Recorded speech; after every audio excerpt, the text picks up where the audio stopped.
I was so scared that I almost didn't go. That's what would make Willem and the other guildmen laugh hardest, because they know me. They know I'd rather spend a Sunday hammering out horseshoes in my forge than stand in the market square pretending I have anything to offer a woman. They call me the hermit smith, like it's some jest, like I'm secretly miserable about it. The truth is, I've always preferred silence. The kind that smells like coal smoke and hot iron. The kind that doesn't ask questions about the family you buried 3 winters past. But when Willem cornered me at the Copper Flagon on Friday evening, flanked by Gareth and old Thomas, I knew I was in trouble. Not because I wanted whatever scheme they'd cooked up, but because they wanted it for me badly enough to ambush me. Sunday next, noon bells, Market Square, Willem said, grinning like he'd just won a wager. There's a woman who wants to meet you. My friends have this habit of treating my solitary life like a problem requiring their urgent solution. Like if they just meddle hard enough, they can shove me back into the world of the living and then boast about it at every tavern from here to the harbor. They've pulled stunts before. 2 summers ago, they paid a merchant's daughter to accidentally need her wagon wheel repaired while I was working. She spent an hour simpering at me while I sweated over her axle, then laughed with her friends when I tried to refuse payment. I still hear Willem's cackling when I think about it. So when he leaned in and said, "Trust us, John. You'll be thanking us come Monday," I stared into my ale and shook my head. "Fine," I muttered. "But if this is another wagon wheel situation, you're all paying for my next commission in advance." Willem replied with a slap to my shoulder and a promise that felt suspiciously rehearsed. "This one's different, brother. She's not what you expect." The way he said it, with barely concealed laughter, made my stomach turn. Before we continue, I've noticed that many of you enjoy watching my videos but haven't subscribed yet. Please help support and grow this channel by liking the video, dropping a comment, and subscribing if you enjoy the stories. Thank you so much. Now let's get back to the story. Sunday arrived too quickly. I was in my forge behind the stone cottage, halfway through shaping a new hinge for the miller's door. Soot smeared my arms. The air tasted of charcoal and old sweat. The rhythm of hammer on anvil was the only sound I'd needed for 3 years, the only conversation that didn't require me to remember what I'd lost. My forge sits at the edge of town, backed against the old woods where the King's Road used to run. It's small, smoke-stained, drafty when the north wind blows, but it's mine. Most evenings I sit on the bench outside with a skin of watered wine and watch the sun drop behind the pines. No questions, no condolences, just the life I hammered together from what remained. That's why meeting in the market square felt like a trap waiting to spring. I checked the church bells through the doorway. 11:15. I could still refuse to go, claim the forge fire wouldn't bank properly, pretend I'd forgotten entirely. Nobody would be surprised. But something in me, pride, maybe, or just stubbornness, didn't want to give Willem the satisfaction of calling me a coward. So I scrubbed my hands in the rain barrel, changed into my better tunic, the one without burn holes, and pulled on my leather vest and boots. I didn't bother with anything finer. Looking desperate is how you lose before the game even starts. The walk to the market took near 20 minutes. The closer I got, the more certain I became that this was an elaborate jest. I kept expecting to round the corner and find Willem and the others waiting with half the guild, ready to roar with laughter when I arrived. But when I reached the square, it was just a normal Sunday. Farmers selling late autumn vegetables, children chasing a dog between the stalls, a minstrel playing a reed pipe near the fountain. No Willem, no audience. The market square sprawled before me, all worn cobblestones and bright canvas awnings. The fountain at the center sparkled in the midday sun, surrounded by merchants hawking everything from honeycomb to rabbit pelts. The smell of roasted nuts and fresh bread made my empty stomach clench. I bought a cup of cider from a vendor and positioned myself near the fountain where I could see the main approaches. Noon bells rang. Then a quarter past. Then half. I sipped my cider, staring at the crowd like it would reveal which woman had been paid or persuaded to mock me. No familiar faces appeared. No messages. Typical. My friends probably thought it was hilarious, letting me stand here alone like the punchline I was. At 1:45, I decided I was done. I tossed the rest of my cider into the gutter, turned to leave, and that's when the crowd shifted.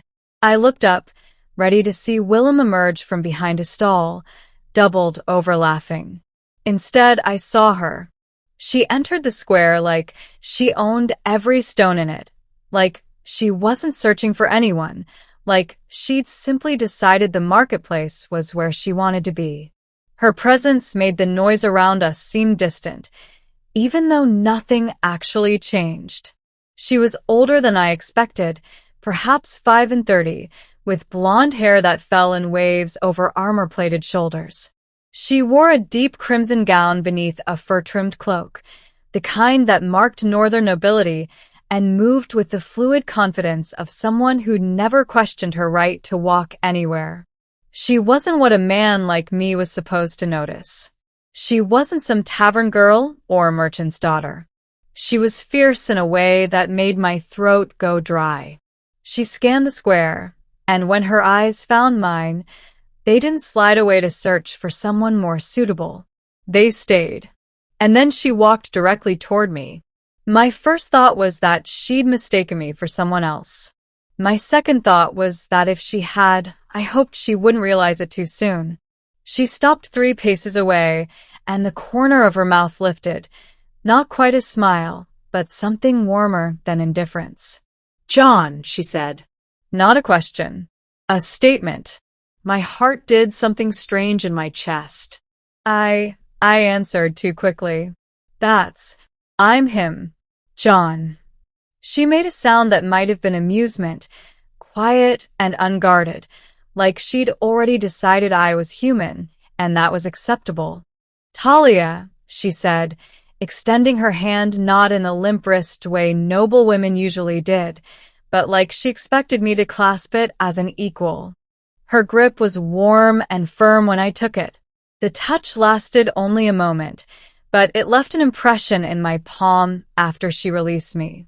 She stood before me like this was the most natural meeting in the kingdom. I blinked, still half convinced Willem would jump out from behind the cheese merchant's cart. He didn't. Talia studied me with an expression balanced between curiosity and something that looked like relief. "I'm guessing we're both victims of the same scheme," she said. That made me breathe again. I let out a short, sharp laugh. I said, "My friend Willem thinks he's a God's-damned matchmaker. Told me I'd be thanking him." Talia's mouth curved into a fuller smile. "My counselor Meredith said nearly the same thing. Told me I needed to meet a blacksmith named John. Said I needed to remember what it felt like to speak with someone real." She said it like she was quoting someone particularly insufferable. I shook my head, disbelief tangling with something else I didn't want to name. "So, you thought this was some kind of jest as well?" "Absolutely," Talia answered. But then I decided, worst outcome, I waste an afternoon. Best outcome, I get away from the fortress for a few hours and meet someone who doesn't want anything from me. I couldn't stop looking at her. Not in the way men gawk at women in taverns, but in the way you stare at something that doesn't fit the story you've been telling yourself. She wasn't someone a man like me should be standing with in a market square. She was regal, self-possessed, clearly accustomed to rooms bowing when she entered. But there was something in her eyes, something that looked like the same exhaustion I saw when I caught my reflection in still water. Talia tilted her head slightly, catching me studying her. "Not what you expected?" she asked, and her voice carried the faintest edge of teasing. I exhaled. "My lady, I didn't expect anyone to actually show up." She laughed then, a real sound that made two merchants nearby glance over. "Good," she said. "Then we're even." I was told this was a diplomatic necessity. I was prepared for tedium, not. She gestured at the space between us. This being?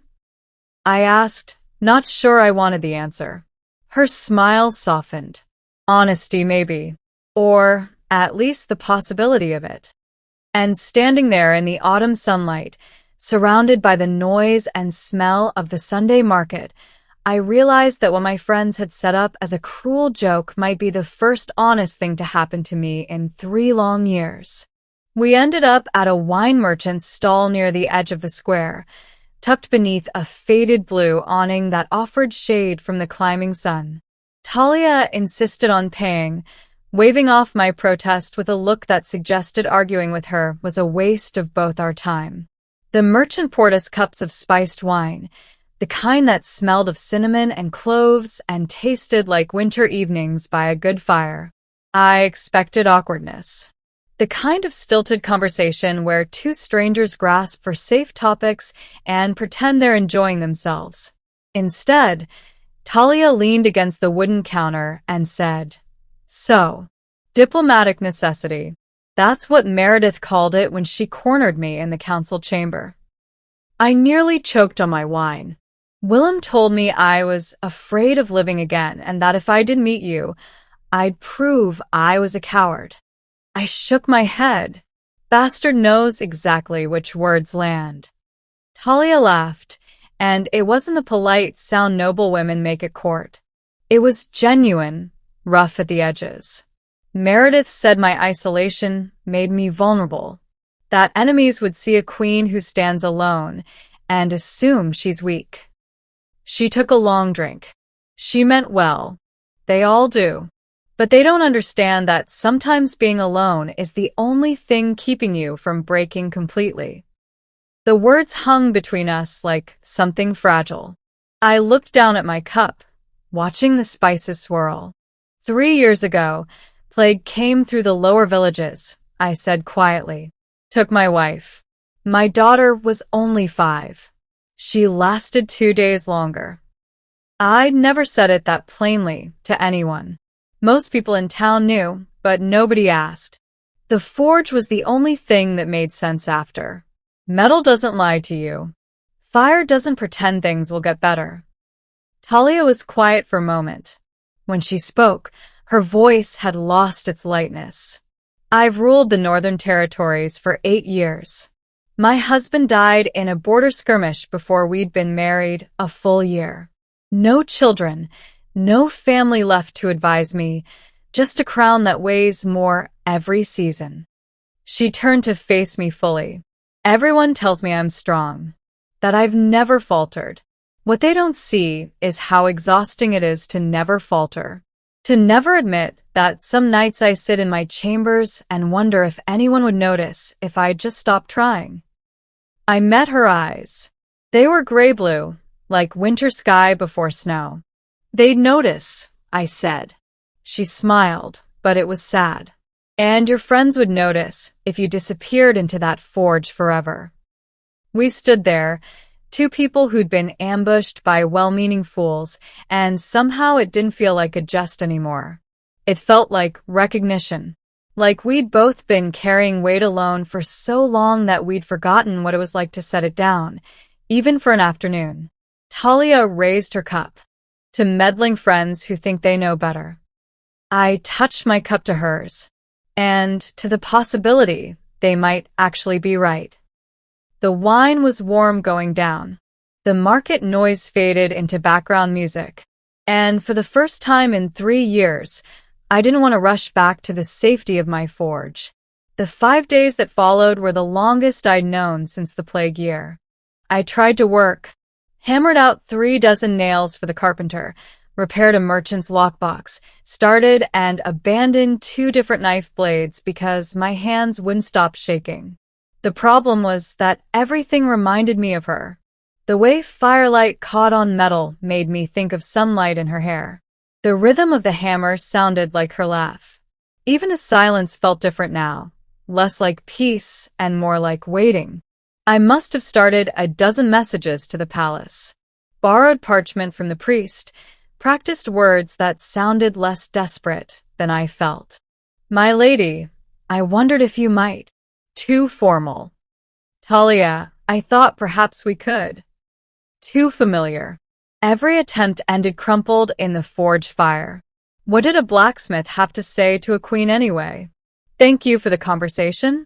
I've been thinking about you every waking moment, and it's making me useless. Willem stopped by on the third day, grinning like he'd won a tournament. So, Sunday. How badly do I deserve an apology?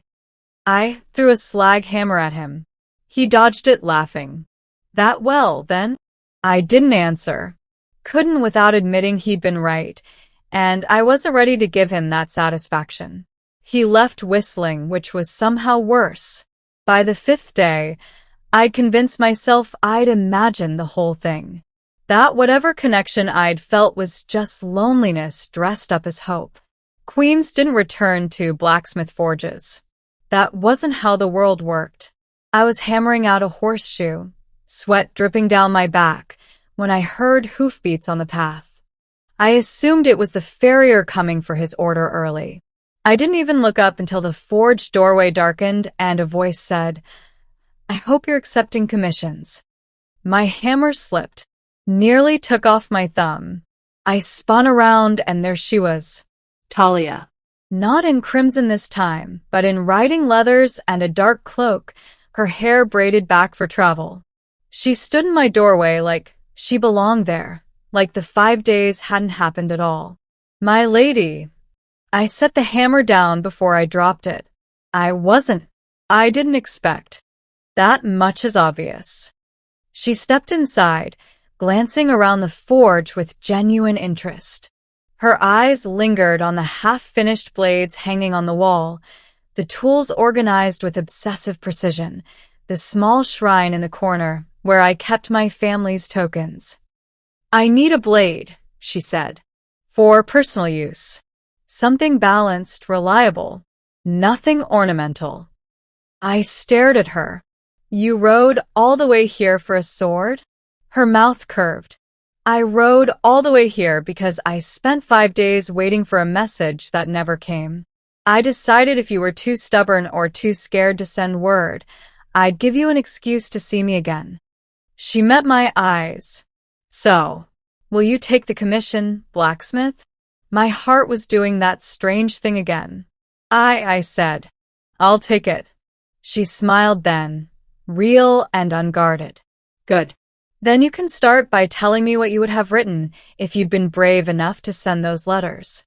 The fortress was exactly as imposing as I'd imagined, all gray stone and sharp towers that made a man feel small just approaching. But Talia led me past the formal halls and throne rooms, through a narrow door most wouldn't notice, and suddenly we were somewhere else entirely. Her private garden sprawled behind the north wall, protected from wind but open to sky.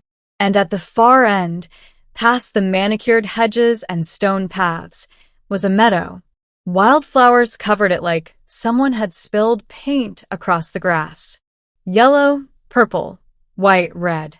They grew without order or permission, wild and insistent. The kind of beauty that didn't ask for approval. This is where I come when the council meetings run too long, Talia said, walking into the knee-high grass.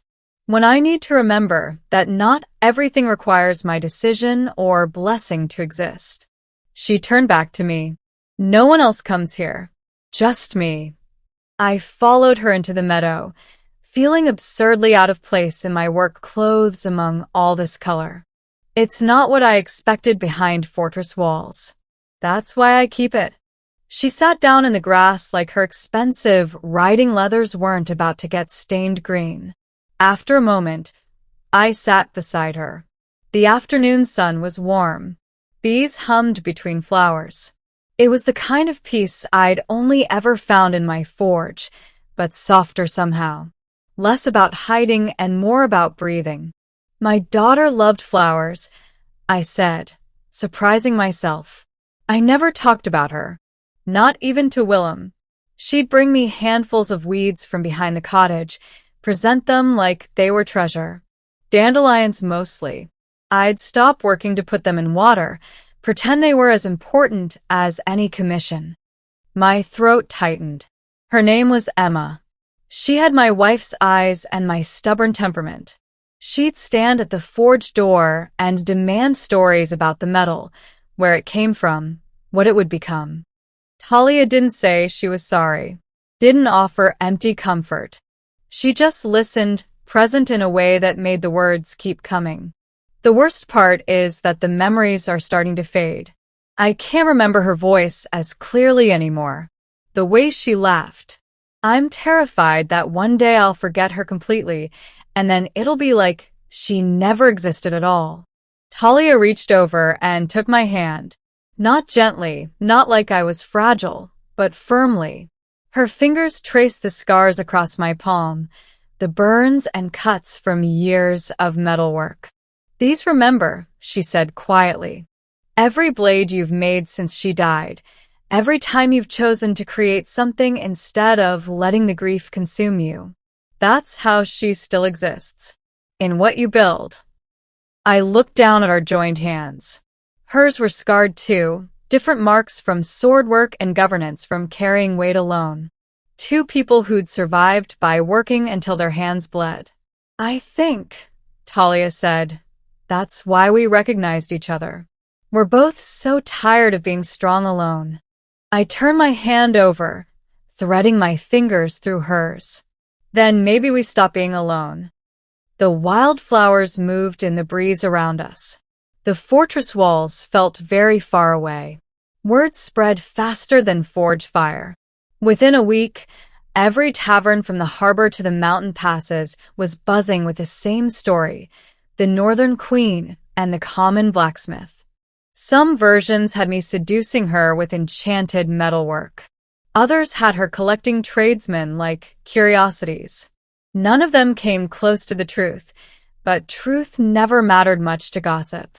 I didn't care until Talia insisted I attend the harvest feast at the fortress. If we hide, she said, we give them power over us. So I borrowed a decent doublet from Willem, polished my boots until they almost looked noble, and walked into a hall full of people who'd spent their lives learning how to smile while calculating your worth. The feast was everything I'd feared. Long tables covered in food I couldn't name, nobles in silk and velvet, musicians playing instruments that probably cost more than my forge. I felt like a smudge of soot on parchment. Talia kept me close, her hand occasionally brushing my arm like an anchor. We were halfway through the evening when Lord Brennan made his approach. I'd heard of him, a southern lord with land claims that bordered Talia's territory and ambitions that went further. He was tall, silver-haired, handsome in the way men are when they've never had to work for anything. He stopped directly in front of our table, wine cup in hand, smile sharp as a skinning knife. Your Majesty, he said, bowing just deep enough to be proper and not deep enough to show respect. I see you've brought entertainment for the evening. How democratic of you.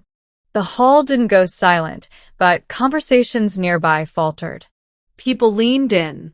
Talia's expression didn't change. Lord Brennan, still compensating for that border dispute you lost last spring. His smile tightened. I'm simply concerned for your reputation, my lady. A queen should be mindful of the company she keeps. When word spreads that you're spending time with common laborers, well, he glanced at me like I was livestock being appraised. One wonders what message that sends about the strength of your rule. If you'll settle for anyone, perhaps your standards for governance are equally flexible. I felt my jaw clench. Felt the urge to stand up, to hit him, to prove I wasn't something she'd settled for. But Talia's hand found mine beneath the table, squeezed once. A signal. She stood slowly. The hall went quiet now. Lord Brennan, she said, her voice carrying that particular cold edge that made seasoned warriors nervous. The only message my choices send is that I value substance over pretense. John has built more with his hands than you'll accomplish in your entire life of inherited relevance. She stepped forward. And if you ever question my judgment again, publicly or otherwise, I'll demonstrate exactly how flexible I can be when it comes to dealing with parasites who mistake my patience for weakness. Brennan's face went red. He opened his mouth, closed it, then turned and walked away. The hall erupted in whispered conversations. Talia sat back down, took a sip of wine like nothing had happened. But I saw it now clearly. Loving her meant accepting that men like Brennan would always see me as a weapon to use against her. That our bond made her vulnerable in ways a crown alone never could. The question was whether I was brave enough to stay anyway. They came on a moonless night, 3 days after the feast. I was banking the forge fire, getting ready to close up, when I heard boots on gravel. Too many boots, moving with purpose. I grabbed the nearest thing that could serve as a weapon, a half-finished sword I'd been working on, still rough but sharp enough. For men stepped into the firelight, hired swords by the look of them, the kind who'd slit throats for coin and sleep soundly after. The one in front grinned. Lord Brennan sends his regards. Says the Queen should learn that her pets aren't protected outside fortress walls. I didn't waste time talking. Swung the blade in a wide arc that sent them scrambling back. I'm not a soldier, never trained for combat beyond the practical brawling most men know. But I've spent 20 years working metal, and my arms are strong. The first man who rushed me learned that when my blade caught his shoulder and sent him spinning. But 4 against 1 is mathematics, not courage. They spread out, circled me. One fainted left while another came from the right. I blocked the first strike, missed the second. Pain exploded across my ribs. I staggered, kept the blade up, knew I was losing. Then I heard hoofbeats. Not one horse, many. Thunder approaching fast. The courtyard flooded with torchlight and armed riders. Talia rode at the front, still in her feast clothes, but with a sword in her hand and murder in her eyes. Her warriors poured in behind her, a practiced unit moving like they'd done this 100 times. The hired swords froze. "Drop your weapons," Talia said. Her voice carried absolute authority, the kind that made men obey before thought caught up. 3 of them dropped their blades immediately. The 4th hesitated, stupid enough to think about running. One of Talia's warriors put a spear point at his throat. Talia dismounted, walked straight to me. Her eyes scanned my injuries, the blood seeping through my shirt. Something fierce and protective blazed in her expression. "Take them to the dungeon," she ordered without looking away from me. "I want to know everything they know about who hired them by sunrise. Use whatever methods necessary." The men were dragged away. The warriors established a perimeter. And then it was just Talia and me in the firelight, her hand gentle on my face despite the fury still radiating from her. "I posted guards on your road after the feast," she said quietly. "Told them to watch for trouble. When they saw men approaching your forge, they came for me immediately." Her thumb traced my cheekbone. "I won't let them hurt you, John. Anyone who threatens what's mine answers to steal." I caught her wrist. "What's yours?" "Yes." No hesitation. Is that acceptable? I should have been focused on the pain in my ribs, the danger Brennan represented, the political nightmare this would create. Instead, all I could think was that this woman, this queen, had ridden through the night with warriors at her back because someone threatened me. "Talia," I said. "Why?" She leaned her forehead against mine. "Because I'm tired, John. So tired of being alone at the top, of making every decision by myself, of pretending I don't need anyone. You make me feel like I can finally stop pretending." Her voice broke slightly. "I can't lose this. I can't lose you." I kissed her then, tasting smoke and desperation, and something that felt dangerously close to hope. Morning came soft through the fortress windows. I'd spent the night in Talia's chambers, not because of anything improper, but because she'd refused to let me return to my cottage with cracked ribs and a concussion. Her healer had wrapped my torso tight, given me something bitter for the pain, and Talia had sat beside the bed until I fell asleep, her hand in mine like she was afraid I'd disappear. I woke to find her already dressed, standing at the window overlooking her wildflower meadow. She was in full regalia now, the crimson gown and fur-trimmed cloak, her hair braided in the complex style that marked formal occasions. She looked every inch the queen she was, beautiful and untouchable. Then she turned and smiled at me, and she was just Talia again. "How are your ribs?" she asked. Sore. "But I've had worse from the forge." I sat up slowly, testing the pain. "What happens now?" "With Brennan?" Her expression went cold. "The men confessed everything before dawn. Brennan hired them to teach you a lesson about your place. He'll be arrested by midday, charged with assault and conspiracy. His lands will be forfeit." She paused. I wanted to execute him. My counsel convinced me that imprisonment serves us better politically. I heard what she didn't say. That part of her still wanted blood for what he'd tried to do. "Talia." "I know." She crossed to me. "Justice, not vengeance. But it's hard when someone threatens the only thing that's made me feel human in 8 years. I reached for the bundle I'd brought with me, wrapped carefully in oiled cloth. "I finished your commission," I said. "Before they came.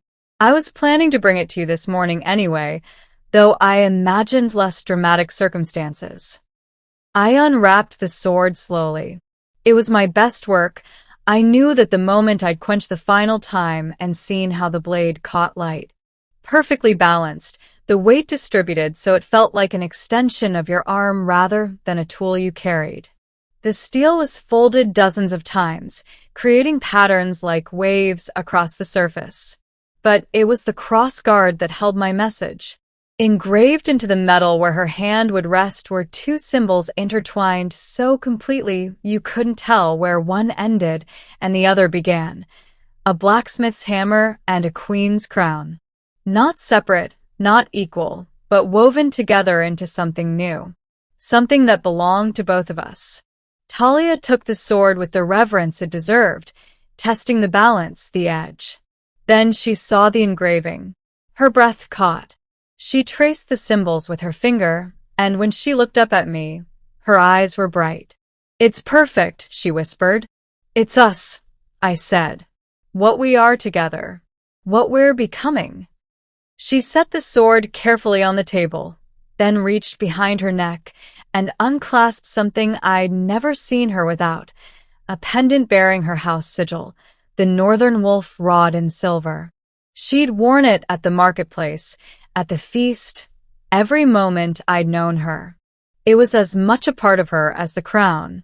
"This was my mother's," she said, placing it in my hands. "And her mother's before that. It marks you as part of my house, under my protection. But more than that."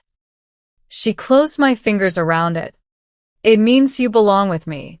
That when people see this, they know you're mine and I'm yours." I stared at the pendant, feeling the weight of what she was offering. Not just her protection, but her history, her legacy, her trust. "Talia, I'm just a blacksmith. You're the man who makes me want to be more than just a crown," she said fiercely. "You're the one who saw past the armor to the woman underneath. You're the reason I remember what it feels like to hope for something beyond duty." She took my face in her hands. "You are not just anything, John. You're everything I didn't know I was searching for." I pulled her close, careful of my ribs, and kissed her like I was sealing a vow. Later, after she'd left for her council meeting and I was preparing to return to my cottage with an armed escort she'd insisted on, I borrowed parchment from her desk and wrote a message. The words came easily this time. No false starts or crumpled failures. Willem, you were right. It was no jest. It was fate. Tell the others they can stop worrying about me. I'm finally living again. John. I sent it with one of her messengers, imagining Willem's face when he read it, the celebration that would erupt at the copper flagon. They take credit for everything, naturally. And maybe they'd earned it. After all, they'd pushed me toward the marketplace that Sunday, toward the woman who'd become my reason to believe the world held more than grief and solitude. I looked down at the pendant around my neck, felt its weight settling against my heart. Then I picked up Talia's sword, admiring how the morning light played across the engraved hammer and crown, two symbols that should never have fit together but somehow made perfect sense. The forge was waiting. So was she. And for the first time in 3 years, I was ready for both. If you enjoyed this story, comment, subscribe, and share it with someone who loves unexpected endings. Your support truly means the world to me and helps this channel grow. Thank you for being here.